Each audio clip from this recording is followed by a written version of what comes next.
broadcast. You're a part of the resistance.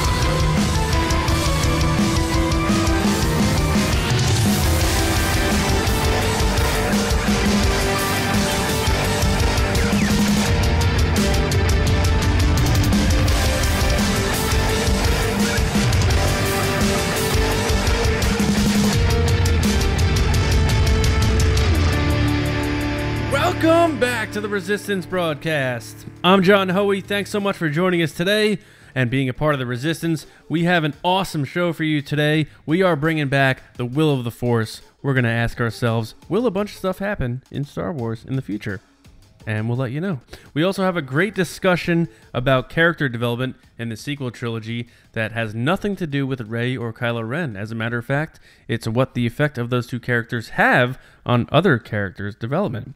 And of course, your Resistance transmissions. And doing it with me on the show today, as always, James Baney. What is going on, man? I forgot about that character, Kylo Ren. Yeah, I know, right? Yeah.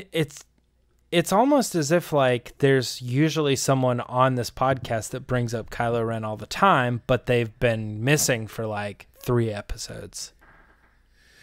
Lacey went to go find Ezra Bridger, and she's not returning until she finds him. So if you need to reach Lacey, hit her up on Twitter at Lacey Gillerin. And hopefully she should be back with us in a few days on Monday. Right, James? I think so. Yeah, I believe so. Yes. Awesome. Right on. We missed you, Lacey. Come on back. All right. Well, let's, I don't know. Let's do this. We got Will of the Force this week. It's Thursday. Thursday, you know what? I got to say this, James. I feel bad, even though it's not a sentient being. I feel bad for Is the Force with you? Because I feel like, we've kind of punted that for a while now, but I've been vibing the Will of the Force, man. It's fun, it's quick, it's catchy, it's poppy, and we have a good time with it. I don't know. Do you have a good time with it? Maybe you don't. I have a good time with both of them. The funny thing is that there's a Is the Force with you animation and logo and all this other stuff that I created. Yes. And all of a sudden, out of nowhere, John goes, I have this new show called Will of the Force. And then I had to create a new logo for that. And we've never done Is the Force with you since then. But I think it would be kind of cool back. if we do a poll or something like that. Or hey, would you guys be interested in seeing kind of a longer version of Will of the Force? But then but less topics, just 3 topics. But we talk a little bit about each one. I don't know. I fear nothing, for all this, as the Force wills it. The Will of the Force. Yeah, this week we got it's happening. 5 topics, as opposed to 3, like we were just talking about with the other segment. But let's get at it. We got 5 topics. First one being, will Ezra Bridger's story be continued in a Rebels animated movie? Animated movie, I think, is the key here, John. What do you say? Well, I think it's going to be continued by Lacey. She's actually going to go get Ezra and bring him back, and he's going to become a part of our podcast. But no, seriously, I'm going to say yes. I think that's what they're going to do. I think they're going to end his story in a movie because I can't see them restarting another series with Ezra and saying well, now this is this part of his life. I think he needs the final bookend to his story, and I think an animated movie on the streaming service would be perfect. So I think it will. Yeah, I think that it's a good idea. I'm going to say no, and the reason I'm going to say no is because we don't have any precedent for it. Now, I do know that there was the Star Wars Clone Wars movie, and that was even theatrically released. But what I'm saying is I think when that came, it was a totally different Star Wars. So I'm saying starting with the new canon and the way they've done things, I just don't know that they've ever really put a lot of focus on, we've never really talked about what if we just get these 2-hour animated movies, kind of like what DC does or something, and they just kind of tell these stories. But that's never been part of the conversation. Now, if they did it once, and this was the way to do it, maybe they go big with it, and they for whatever reason, I don't know why they would do this, but they even release it in theaters. Then I think the 2-hour animated Star Wars movie comes into play. But right now, I don't think it's part of the thing. So let's say I'm going to say no on that one, and you say yes. Let's move on to the next one. We discussed this a while back with Collider's John Rocha. He was on the show. Great guest. Great guest. With varying levels of depth in our answers, but we gotta come back to it. So here's the question: will Kathleen Kennedy step down from Lucasfilm after Episode 9? I'm gonna say no, but I think my answer has changed since we talked with John. So what are you feeling, other John, as if you remember back to that podcast you were called? Yeah, that was so whack, man. And that's one of the episodes I submitted for our podcast acceptance. So it's like I'm other John, like trying to get, yeah. Oh, great. I'm going to say she will. I think all signs to me are pointing to it, especially with this now, the honorary Oscar thing, which they usually give to someone as their career is winding down. All the signs to me point to her name is coming up less and less when it comes to these production things. And you don't hear her name circling around the Favreau thing or any of the other stuff happening. And she's the president of this company. So to me, it seems clear to me that might be the way it goes down. And they're going to let her do it on her terms, of course, because she's been killing it.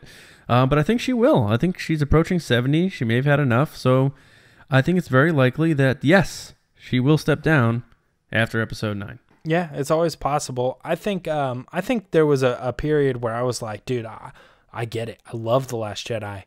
But I do think that maybe the best thing to do for the company and the brand and some other stuff might be to separate from a lot of this hate that's coming at the franchise. You don't want that happening. It doesn't matter how good of a coach you have. If everybody who is a fan of your franchise hates that coach, you might have to get rid of him. I don't know.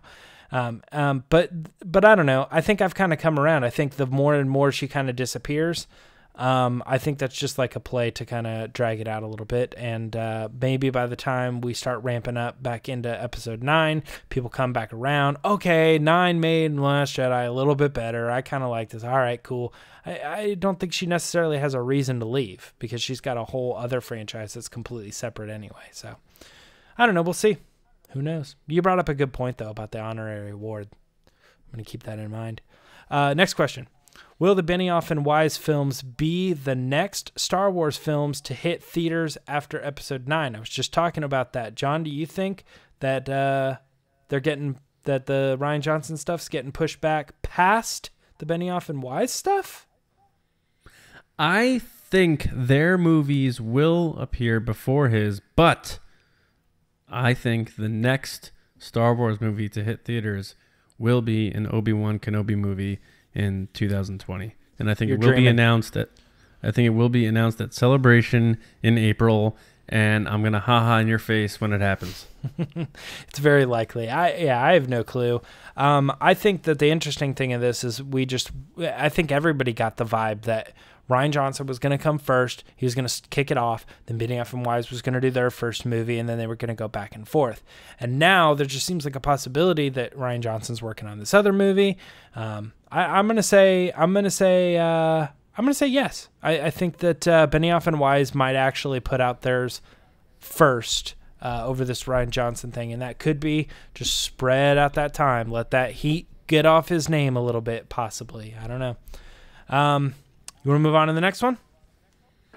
Yeah, I just want to add on top of that, it makes sense in terms of what's been in the news lately. Rian Johnson has the new project coming out. Granted, people do multiple projects, but Benioff and Weiss, you haven't heard much other than we're done with Game of Thrones and it's coming out next year. And I think they're ready to dive into their Star Wars stuff, because why would you move on to something else when you're signed on for a series of films? Yeah, they're coming. Series, not even a trilogy. Like they could be potentially on that, like here's 7 movies coming. Yeah, the next 8 years. Who knows? Like the Harry Potter of Star Wars. Like here's 7 movies, and the last one's going to be 2 parts. And yeah, yeah. I was trying to. That's what I was stumped on. I was trying to compare him to the Harry Potter director that took over like in the 5th movie, and then they like really liked him, so he did the 6th and the 7th, and the 7 part 2, and then now he's doing the Fantastic Beasts. Like so, yeah.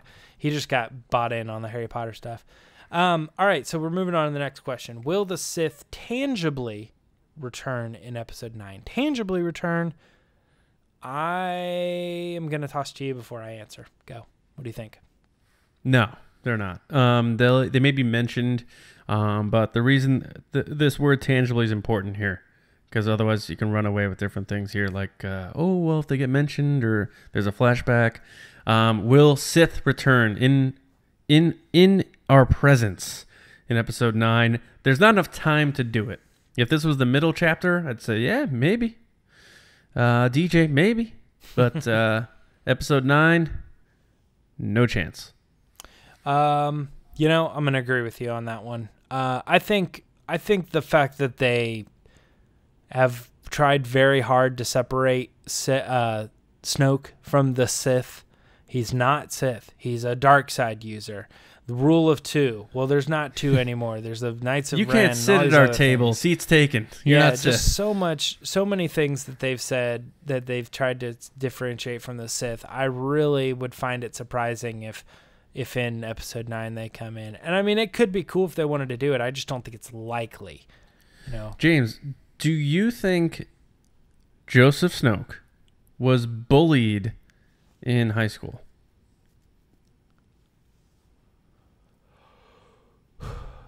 Yeah. Yeah, me too. Like, Yep. he was like, they threw an apple at his head in lunch and like, Well, they look at you in your gold robe. Nice gold robe, Joe. Nice slippers, bro. Yeah. Eat this apple, bro. Yeah. I got nothing, John. Yeah. I don't know where you're going Yeah. with the... You just think he Nowhere, was picked on and that's what caused them to be so, like, angry Yeah. later? Mm-hmm. Yep. I think that's Dude all it doesn't takes even for the know bad what guys. he's doing. He's like, I don't know how I got to be in the power of the First Order. Like, that's literally, they wrote that in a book. He's like, I don't even really know how I got here.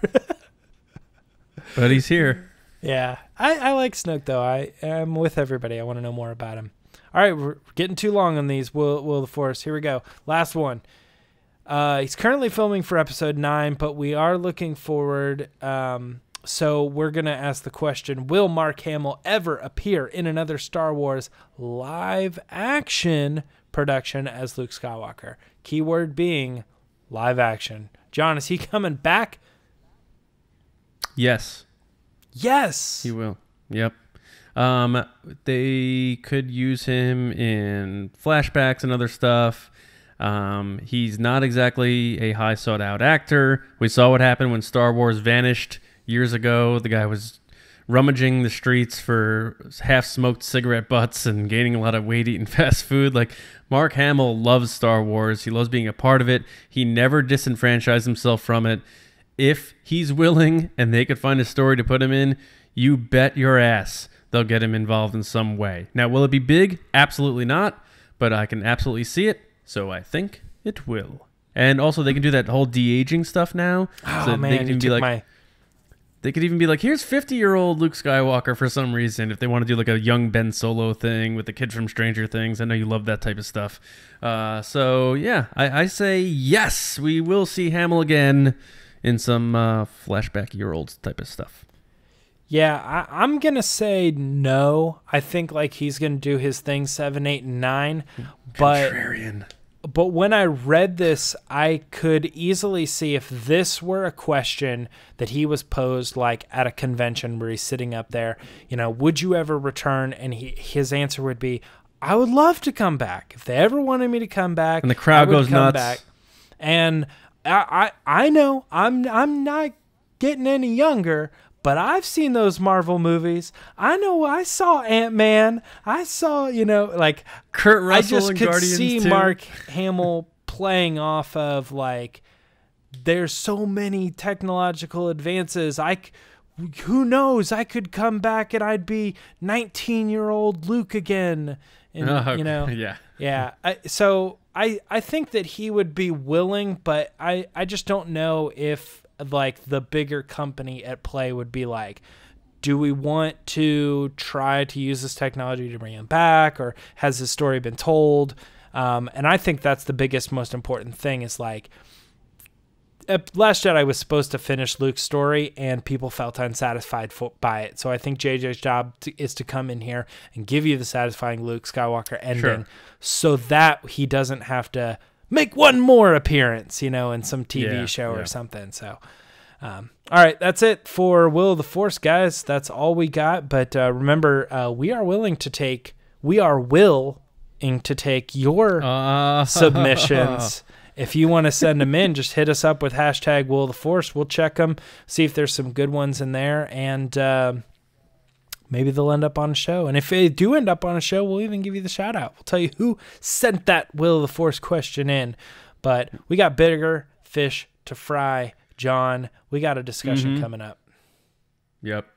Like that big fish that Luke caught on Octo. We got to fry that big fish. Obi-Wan once thought as you do. Discussion time. No Star Wars war, no Kessel Run today. We're back to a discussion. We're going to do a little deep dive here. And we're talking about the sequel trilogy and character development beyond Rey and Kylo Ren. Now think about it. James, we're 2/3 of the way into the Skywalker Saga sequel trilogy. One film to go. Now, the focus of this trilogy has been about Rey and Kylo Ren, especially after The Last Jedi. But has this focus hindered the character depth and development of our other primary characters? So let's talk about this. We can use frames of reference. I know I'm going to about previous story arcs and films that we've seen in this franchise. So let's just kick it off right now. What do you think, man? With one film to go, have we not gotten where we needed to go with some of our other primary characters because of the focus on our two main protagonists? My reaction to this question in general is I say, all right, well, who are our big three for this movie? Now, I understand Kylo Ren is an important character as well, but I look at Rey, I look at Poe, and I look at Finn. And so I look at Rey, and she's obviously the main character, and she's getting a lot of focus in both movies, and she's going through ups and downs all over the place. I think her story is being told very well. Then I move on to Finn, and I go, okay, so he was this, and then in the movie, he decides to kind of like turn, and then by the end of the movie, he's fighting the bad guys who he decided he used to be on. So, okay, yeah, you got that story going on. And then in The Last Jedi, it's still kind of the same story. Like, he's still kind of like he's not in the fight, and throughout the story he kind of comes around, and then he's like, okay, well, I'm on the good guy's side. It's like, what was the, I don't know, not what was the point, but like, I get it, but it still feels like it's the same story. Now with Poe, it's a little bit different because I don't think Poe had like a huge focus in the first movie at all. He was a character that I think we cared a lot about, and he had a couple scenes where he was like, the person who hands off this, and then later he's the person who actually like flies in. But like where his like arc is in that movie, we don't get to see any of that stuff. His big thing is in Last Jedi, and he's got this big arc that's being told, and I understand that's very important, but what frustrated me was that arc already happened in the comic books. And so when I saw Last Jedi, I was like, but we already know all this. He already did all this stuff. And that was kind of a letdown, but I understand that nobody reads the comics, and the story of Poe Dameron, that story should have happened in the movie, and it shouldn't have happened in the comics. So go ahead. That's really it. I think you have opportunities with these characters that we're taking. And I think the story of what happened with Poe in The Last Jedi should have probably been his arc from Force Awakens to Episode 9. Like that thing shouldn't have happened in one movie. It should have happened in the whole movie, or it should have happened in Force Awakens, and then let Last Jedi and the other movie, Episode 9, be something different. Maybe there's more to him. I was just thinking about this just now as you were talking about Poe Dameron. We haven't seen this guy aside from the very beginning of The Force Awakens, outside of an X-Wing or a Resistance ship or base of some kind. Like, he's been, like, under house arrest for 2 movies. Mm-hmm. Like, really. Like, and yeah, I know J.J. Abrams was originally going to kill him off in that crash in the early drafts of The Force Awakens. And then, like, you know what? Oscar Isaac is too big of a talent. We got to bring this guy in, make him part of the 3. So he brought him back. So it almost made me feel like they just kind of, like, how can we bring this guy back? Oh, we'll have him blow up the Starkiller base, and then he'll be considered a big part of the... And it just seemed cheap to me. Mm-hmm. So I agree. His part in The Force Awakens was, like, blah to me. I didn't feel for Poe Dameron at all as a character in The Force Awakens. So, and then you take it to The Last Jedi, and you think about it, it's like, okay, yeah, he's defiant, and he's that rogue type of guy, but he wants to be a leader, and we get that struggle, and it's painted to us very obviously. But he didn't go anywhere or do anything, or he wasn't challenged by anything other than hierarchy within the ranks of the Resistance, in my opinion, you know? So I'm still lacking what I need from Poe Dameron. So I desperately need to see that in Episode 9. And some of the things where we're starting to see with these leaks, maybe we're getting that. He gets to go out and play for once. And then my take on the Finn thing, I'm kind of with you on that. It's like, told again, it's like we thought he had his moment where he's like, okay, now I get the big purpose and the big cause, and that's why he did what he did at the end of The Force Awakens. He ran away and came back. And then, like you said, you nailed it on the head. He tried to do the same thing again in The Last Jedi, and like that was a waste of time for his character. And was that for the sake of Rose Tico? Like, I don't know. But the Canto Bight thing was a little bit of a misfire, I think. The more I get away from that scene, the less I like it, unfortunately. I think it was wasted time for his character to go find someone, and they didn't even wind up finding that guy anyway. Well, they found him, but they didn't use him. So I felt like Finn's time was wasted there a bit. So we need more from him in 9, too. And then overall, the interaction between all the characters hasn't been there, as everyone's doing their own thing. So I have concerns about the character development here, because when I think about, and I guess my main point here, when I think about caring about main characters in these movies, I think about like what they did for Han and Leia in Empire and made us really love those 2 characters and care about them. I don't feel that way about Finn and Poe yet, and we're only 1 movie away from being done here. So I am very concerned. Yeah, you know, it's funny when I think about Han Solo, and I think he's probably the least developed of the main 3 from the original trilogy. Because I think I have an issue with that statement. Yeah, I'm sure you probably do. My thing is that I think that Han Solo has, and everybody knows this, he's got a great arc in the first movie. And I think he does. I think he's totally that Finn kind of character. I think the beginning of the movie, he's not really sure. He's trying to run away. He's trying to get out of this.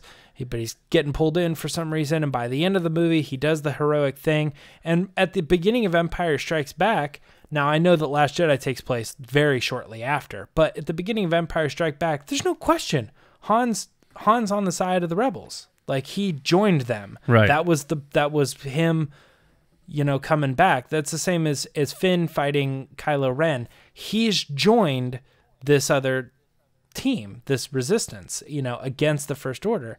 But yet when we see Last Jedi, he's kind of, it would be like if Han was like, I don't know, I still want out, you know. Although he did try to leave. But he had to leave. He didn't want to leave. Right. And I think that's the bigger thing. Now, I do understand that there's the relationship, and they gave him the relationship, but Han never actually really goes on another journey where he has to learn another lesson. He's pretty much Han through both movies at that point. Well, he did let his guard down, and eventually he finally found love again. I don't know, though. Let his guard down? I mean, he's been in love a number of times. And granted, we didn't know that stuff at the time, but, I mean, he's been in love with Kira. He's been in love with Sanastaros. Like, it's not like the dude's not chasing women, and not just, you know, for sexual reasons. Like he likes them, he wants them, and he like respects them. So he's trying to actually be in a relationship with multiple women. But that sounded terrible. But no, but my thing is just like in the movie itself, it's like Han is a bad guy at the beginning, not a bad guy, but he's a bad dude. He's whatever. And then he turns into a good dude at the end of the movie. And then for the rest of the movies, he is a good dude. Whereas I think Luke and Leia both have these like crazy emotional journeys that they have to go on still. Yeah, I don't know. I see Han do similar things of heroic acts, but for different reasons. In the first one, he did it because he's like, you know what? I did like this kid, and, you could see he still was about the reward and the money and all that stuff, and he even joked about it afterwards. He's like, I'm not going to let you take all the reward. And then in Empire, it's clear he's ready to sacrifice for these people because he really does care about them. And that carries out through Return of the Jedi, where he really does love Leia, and he really cares about her, and he's not afraid to show his vulnerabilities, whereas in the first one he was just kind of a jerk because he was very insecure and stuff. Yeah, so until the end though. But I think once he comes back, he stays the same character. You say it carries out through Empire, through Return of the Jedi and stuff. And I'm like, I think it carries out through Empire as well. And when you think about it, even though we're going back and forth here on this, we can't have that many minutes of discussion about Finn. Yeah, it's not there. And I think that's the concern I have. And Poe, Rey's good, Kylo's good, but I think because we've focused so much, and especially Rian Johnson, which made sense, focus on those two characters. I think we really took a hit with and missed opportunities with our other characters, and I just don't know what Abrams and Terrio are going to be able to squeeze into in the last one to salvage that and make us really care for those characters and be concerned about them. I don't know if we have time. I don't know if he has time to do it. I fear that Poe Dameron is going to be a one-note character in that movie. I think that they're going to look back and they're going to be like, well, and here's I don't want to say there's a problem with Poe, because you could write in any story you want, but here's the problem with Poe is that he really only has one journey that he can go on, in my opinion, and that's the journey that he went in Last Jedi. He is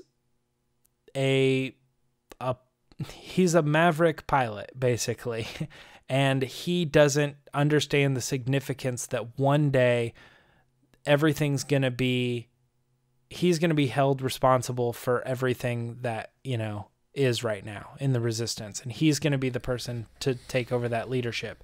And he just doesn't get it. He's still a kid, and he needs to grow up. It's a coming-of-age story for Poe. And that happens in Last Jedi.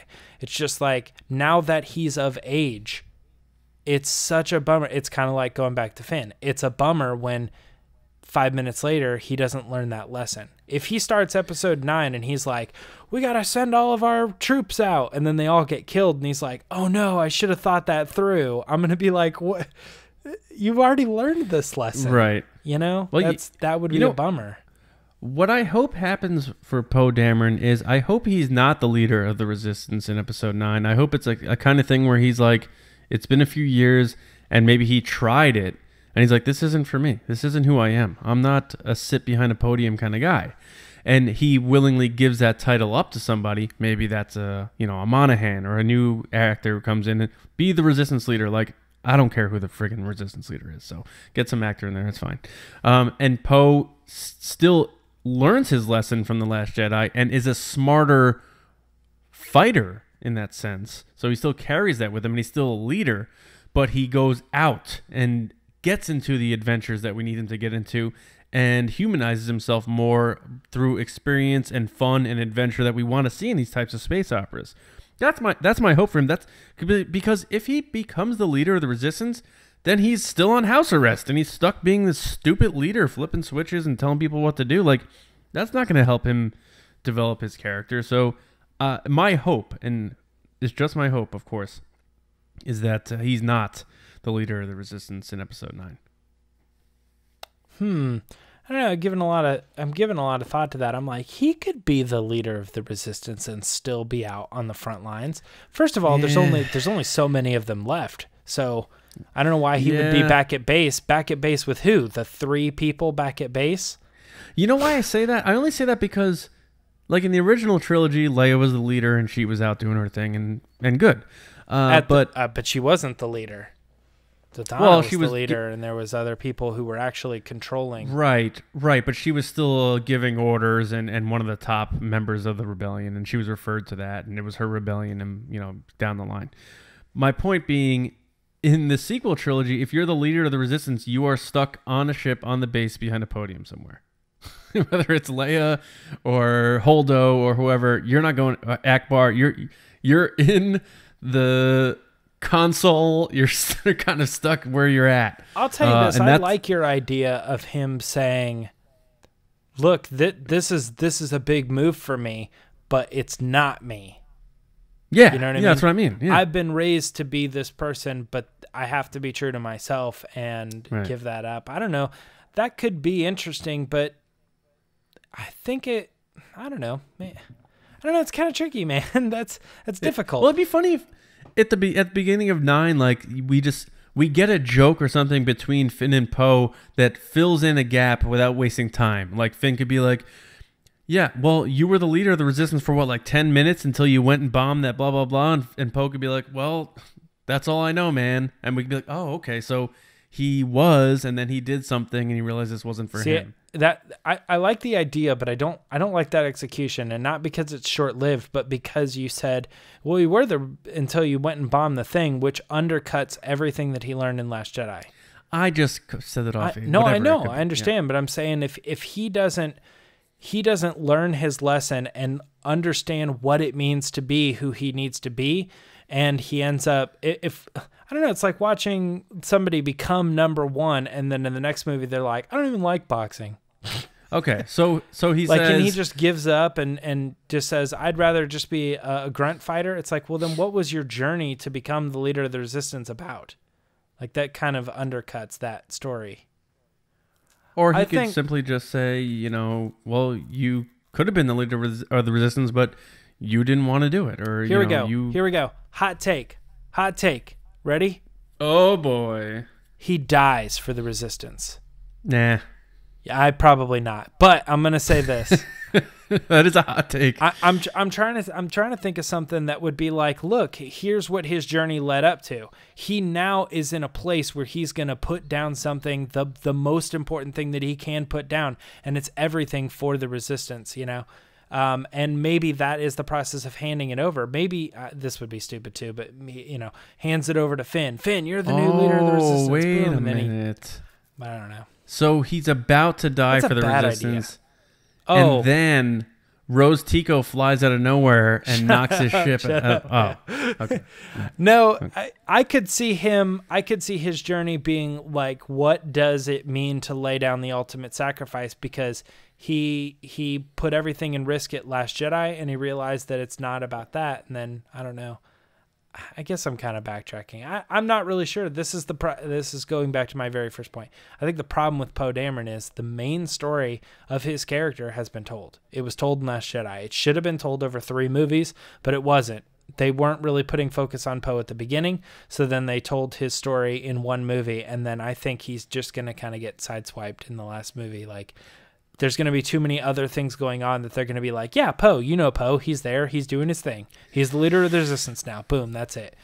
And there's not really going to be like an arc for him. Just the same as there wasn't an arc in Force Awakens, and we liked it. So. Okay, but in terms of his individual career achievements, I'll agree with you. But I think what JJ and Terrio are going to do is something that has been lacking, and that's get these characters together more, to interact with each other, to care about each other in front of our faces. Instead of it being Finn saying like, oh, Rey's across the galaxy and I care about her.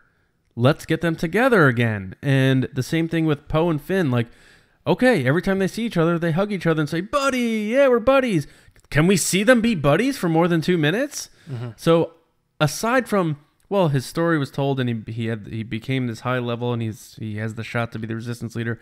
I think more importantly, it's just going to be really strengthening the bonds between these characters. Because unlike the big three of the original trilogy, which people were clamoring for them to be back together again in this trilogy, can we get the three main characters from this trilogy to be together? Like, come on. So I think that's what the focus will be. What are your thoughts on that? I definitely think you're right about getting the three together, because as of now, I mean, the first time two of those characters have ever even interacted with each other was like the very end of the second movie. You know what I mean? Could you imagine if like Han only met Leia at the end of Empire Strikes Back? Right, exactly. Right. I mean, that's what's going on, because you have Rey and Poe who never interacted in Force Awakens, and then they only like barely meet each other at the very end of Last Jedi, and the comics have had more interaction between Rey and Poe than anything else. And I don't know, like you're right too, like in The Last Jedi, all three of them get split up. So you can't even say like in Empire Strikes Back, Luke was on his own thing and he hardly interacts with the big three. You know, he has some scenes, but like for the most part, that movie is him with Yoda, him with Vader, right? And the other two are doing their own thing. But in Last Jedi, you got all three of them doing their own thing, you know, so they're not together. So I think you're right on that. Although you asked me to write a script for episode 9, and I see, coming back to that point, I see Rey and Kylo being the main focus. And I don't see where Poe or Finn being there is of importance to that scene. So it's kind of tricky. It is. That's why we joked. We joked like they're gonna make this 2 parts, and we know that's not true. But yeah. I think it's. We've said this for a long time now. I know we talked about this a while ago, maybe even just after The Last Jedi came out. I think this is going to be the longest Star Wars movie we've ever seen, and I think it almost has to be in order to get this done. I can't see a 2 hour and 5 minute movie wrapping all this up and doing it well. If they weren't so stuck on this has to be a trilogy, everything's a trilogy, I would have been cool if they did a 9 and a 10 to finish this thing out, because I think there's more to be done here with these characters, and I know they won't, but I'd be totally cool with that. And then you'd have 1 through 10, and boom, there's your saga.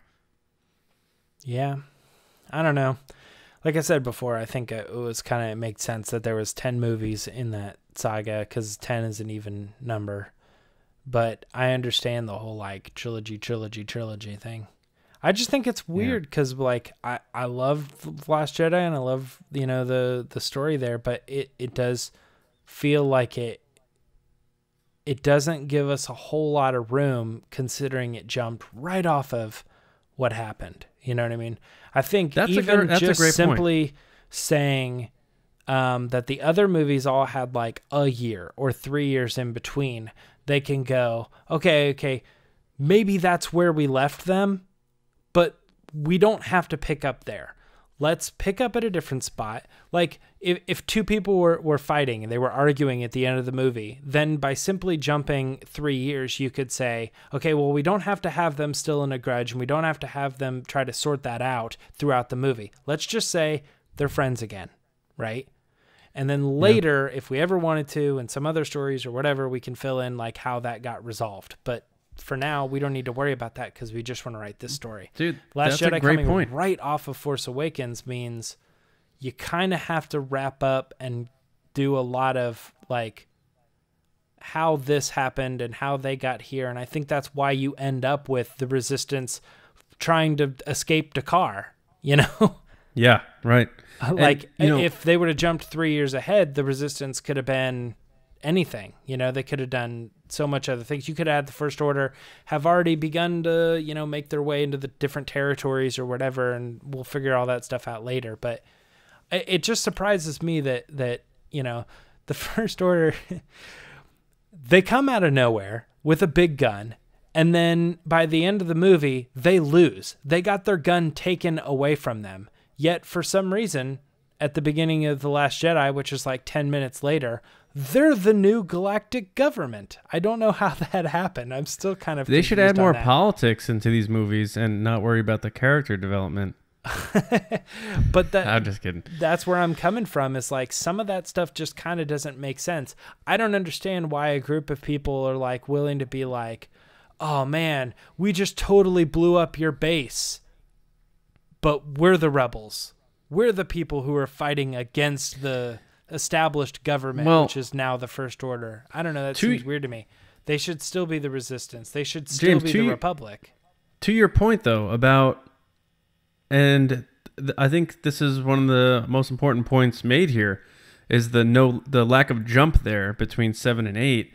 It prevents the easy way of saying, like, Han, old buddy, you read me? Like, it's been 3 years, and you can tell, oh, well, 3 years have jumped. These people must really be good friends now after what they went through at the end of that first movie. And there was time jumps in the prequels. Between 1 and 2 was 10 years. Between 2 and 3, you had the Clone Wars, and you had, a 3 or 4 year jump, whatever that was. In the original trilogy, you had a few year gap between each movie. And we're missing that here. And you could fill that in with comics and all that other stuff, too. But that's a good point. You didn't have a, Finn, old buddy, like, how what's going on? It was just like, oh yeah, you're still unconscious because that just happened. So yeah, that's a great point. That hindered that hindered a lot. But that's Rian Johnson's choice. He chose to pick up right where it left off. So he almost shot himself in the foot a little bit there, I think. Yeah, okay. Let's say everything in The Last Jedi happened, right? The way that it did. Right. And let's say that episode 9 is going to have like a 3-year jump. But let's say we never actually got the movie Last Jedi, right? And we actually just started with episode 9. Don't say that too loud. No. Let's say we just started with episode 9. What would have happened in episode 9 is we're going to get Finn, who's clearly part of the Resistance now, which we all expected at the end of Force Awakens. You're going to get Poe, who's likely now said, I've established my way into becoming a stronger leader, which I feel like we might have been missing out on. We're like, wait, hold on. How is he the leader? But we could fill that in, later and say, well, he had a bunch of stuff happens in between. Yeah. And now he is. Because I think it would be totally okay for someone to come in and you're like, oh, look at you. Like, or Lando, right? Lando in Return of the Jedi. Like, oh, he's a general now. Where did that come from? You were the traitor in the last movie, and all of a sudden in this movie, you're like leading the rebellion. All right, well, I guess we just fill in the gaps there. So I think we could have done it with Poe too. And then the only thing is, I don't know what they're going to do with Luke, but it would be really interesting to have left off on the like handing of the lightsaber out to Luke, and then to cut to episode 8 and Luke's gone. Like, he died. That's the only thing that wouldn't make any sense at all. But but in this weird world where all those stories happened, I don't know, they maybe could have done something different with Luke. Just that, Side he note, didn't die. He just did other things. He trained Rey or whatever. I don't know. They used General a lot because they made Solo a General, and they had General Nadine, and like, it'd be funny if as an Easter egg, like they made like a General Mills. Just like, yeah, all the cereal fans out there are like, yeah, all right, General Mills. General Car Insurance. Yeah. So yeah, I think we're both on this the same page here.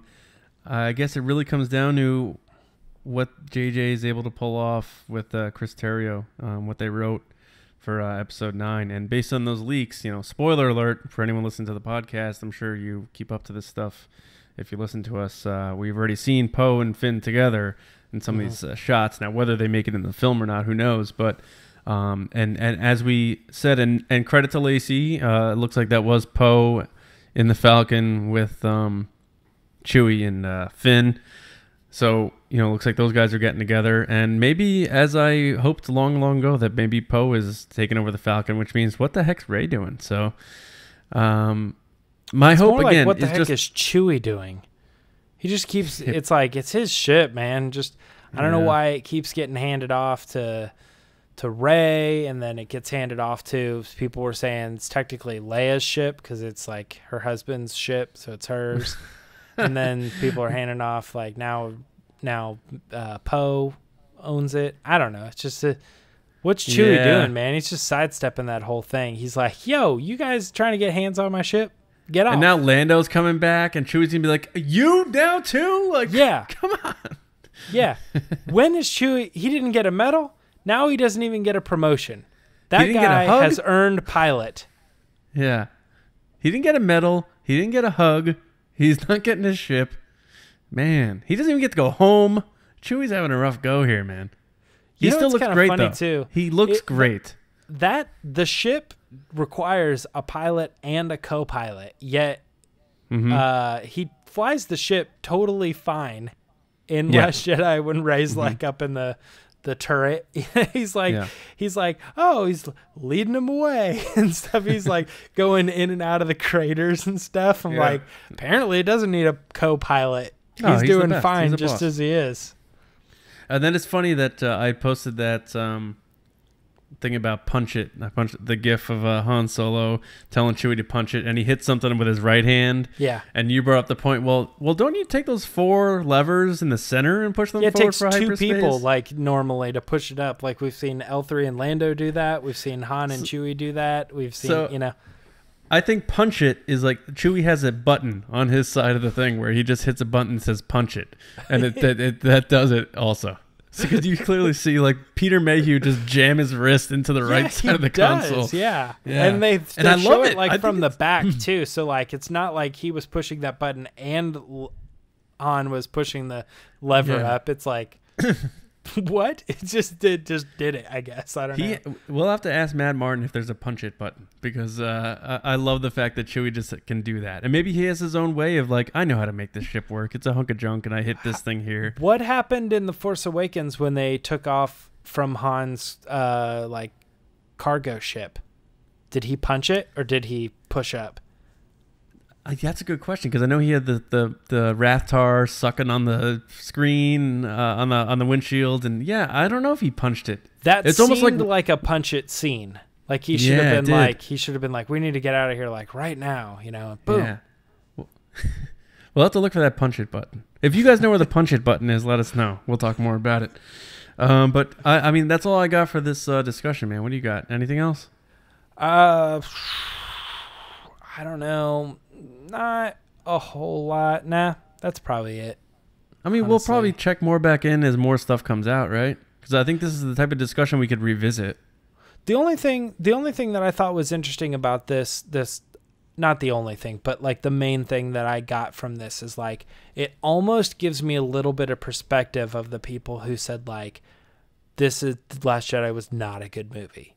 You know what I mean? Because I really liked the movie and I had a lot of fun with it and stuff. Oh, I love it. There's definitely times when I can look at it and I go like, well, it I have to admit it seems a little weird that we went on a journey with Finn and then we went on the same journey again with him in the next movie. It's like the movie's fine for what it is, but it is kind of one of those things like you step back and you look at it and you're like, there wasn't anything else you could do for that character. So I don't want to say I'm giving credence to those people and their opinions because I disagree, but at the same time, like, maybe I kind of understand where you're coming from at times. You know what I mean? And let's play devil's advocate. Let's talk about it. I get it. Kind of a conversation.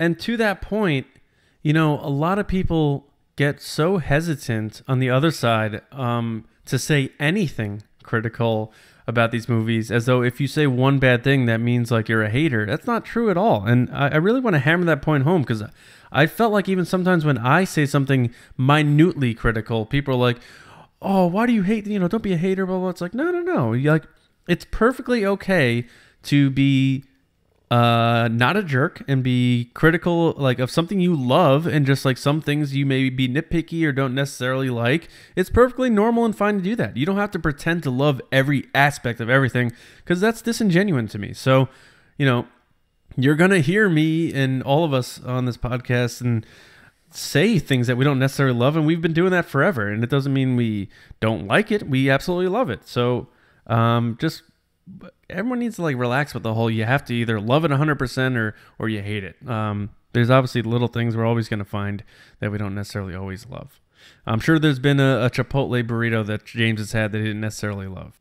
That's hard, man. I don't know. I had Chipotle for lunch today, and I had it yesterday too. Holy cow, dude!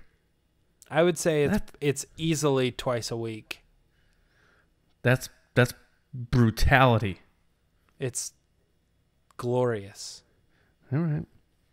Well, as glorious as that is, we have to gloriously end this discussion. Let us know what you guys think. Character development beyond Rey and Kylo Ren. We took a break from those two. What do you guys think?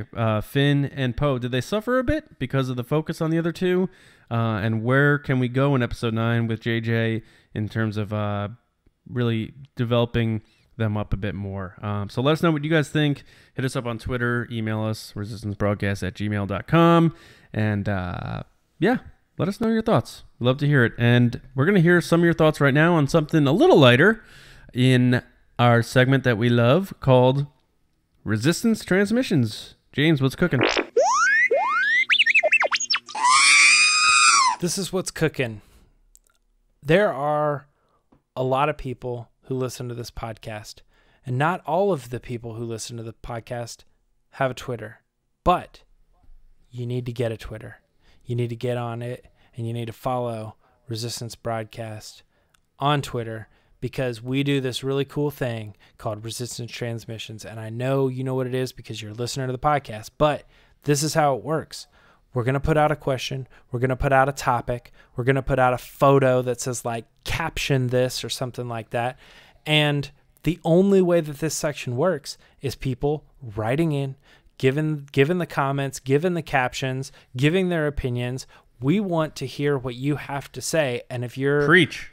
If you're just sitting there and listening to the podcast, keep doing that. That's fine. I don't care. We love having listeners. But if you want to get interactive with us, talk to us, this is one way to do it. And nobody wants to hear what the Resistance Transmissions were in the past. Like, we already did it. You got to get on there. You got to see what we're posting. You got to put your thing in, and then you got to get the shout out on the episode. So we did something, we posted something, and we got like 4 people that we're going to give a shout out to because we thought their answers were awesome. And James, what's the handle? Where when they take 2 seconds to sign up for Twitter and make a little handle for themselves, what's our handle for them to find us? Do you not know, John? I forgot. I wrote it down somewhere. He forgot. He wrote it down somewhere. He's Ben Mendelsohn in Ready Player One. He's got it like his password, like sitting on his I still haven't desk. seen that movie. And you haven't? Oh, that's not a spoiler. I have to see it.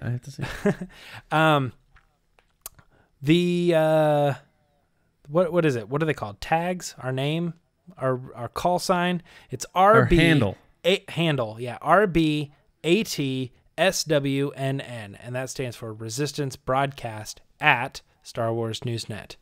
So RBATSWNN. That's it.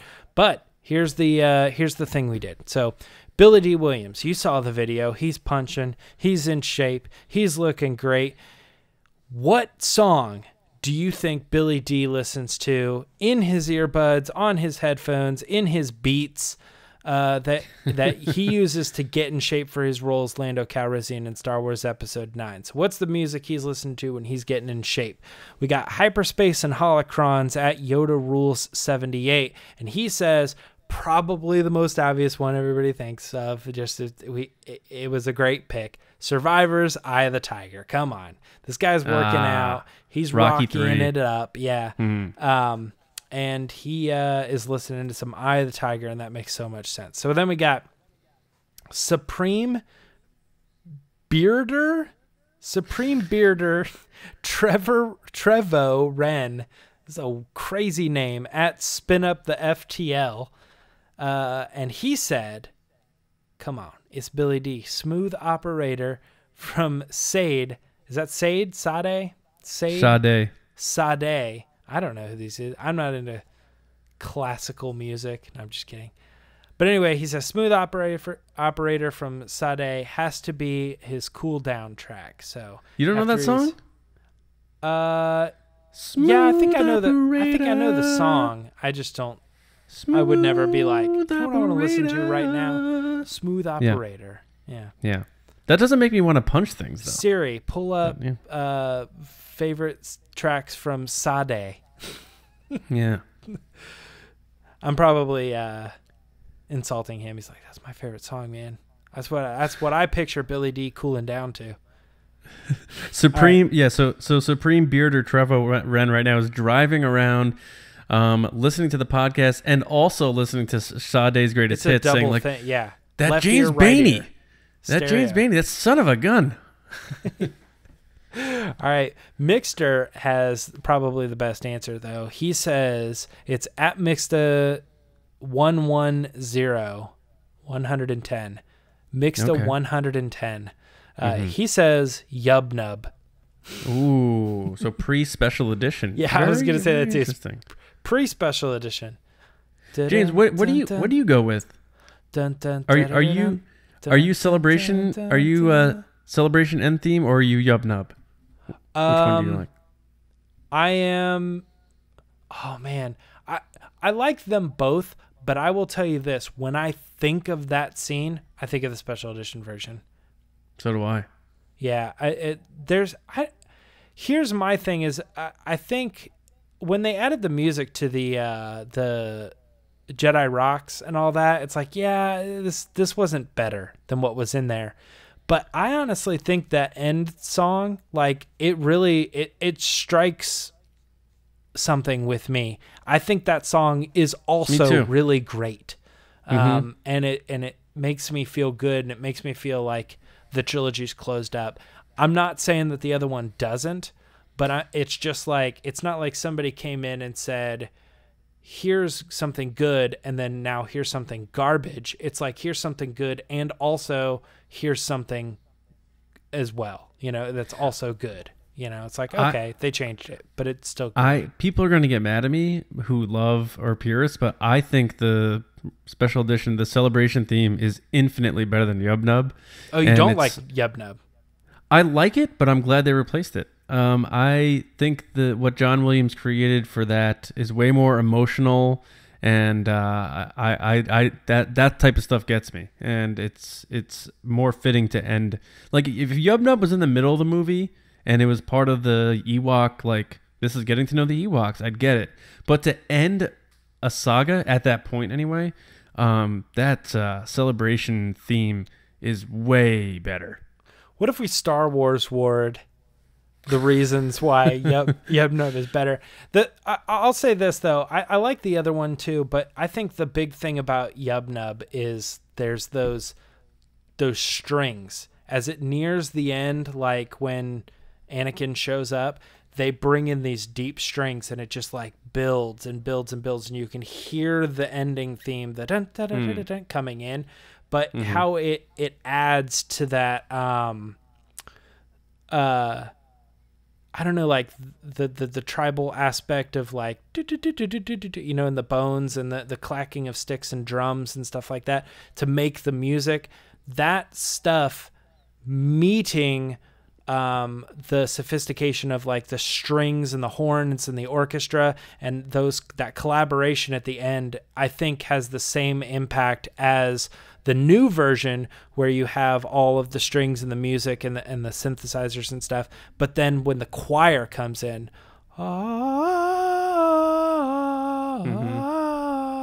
so that music adds the emotional part of it, like the strings did in the original. So I think both of them accomplished the same thing. I don't know why it had to be changed, but you're saying I think it could have been better, and they made it better.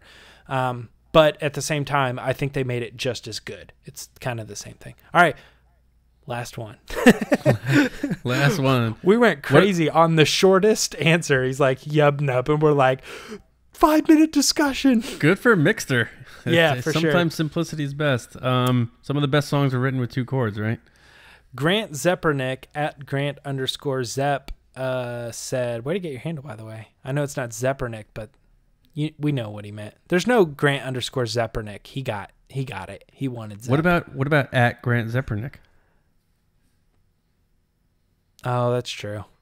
Yeah, the underscore. I don't know. Anyway, he said, and this is very meta, but he said childish Gambino to recapture his youth. That is brilliant. That was pretty clever. I thought that was, because I never would even have thought of that, so it made me mad that I didn't think of it. Yeah. But what does Billy D. Williams listen to? If he, like, I would be elated if I found out he was listening to that as he was working out, but probably not. You know, it's kind of weird. Actors are put in kind of a strange position when they have a role that, like, you know, totally was their life, was their career. They were that person. And then to have somebody else come in and play that version as a younger, do you think there's anything in their mind that, like, when Billy D. Williams sees Donald Glover on screen, do you think there's any, like, clash in his mind of, like, I don't remember doing that. Oh, that's right, because it's not me. No. No?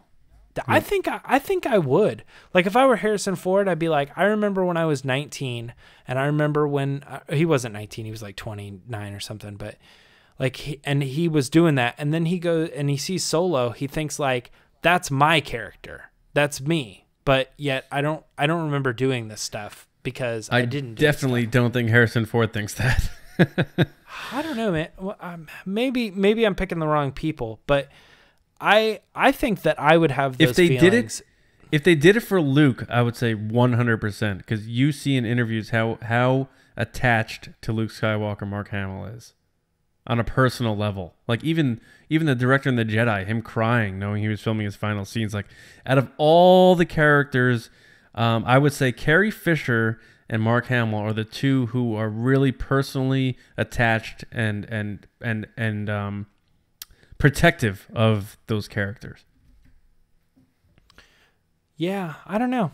I think there's just something interesting. Like, if I ever saw, like, somebody performing one of the songs, you know, that I wrote on stage or something, I think there's something that's odd about that. Like, oh, this is weird because that should be me, but it's not me because I'm not up there. You know, I think there's something that's kind of. So if Prada got another keyboardist, you have so much towards something that you work so hard to, I mean, those are career defining roles for those characters. Yeah. So for Billy D to see somebody else playing Lando Calrissian at a younger age, I could see it being weird, you know. I don't know. Yeah. Anyway, too deep for the end of a episode. Deep.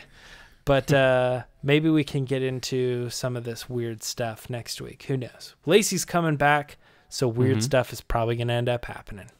Yeah, we always get into the weird, fun discussions. And yeah, Lacey, as we said, she'll be back with us hopefully on Monday.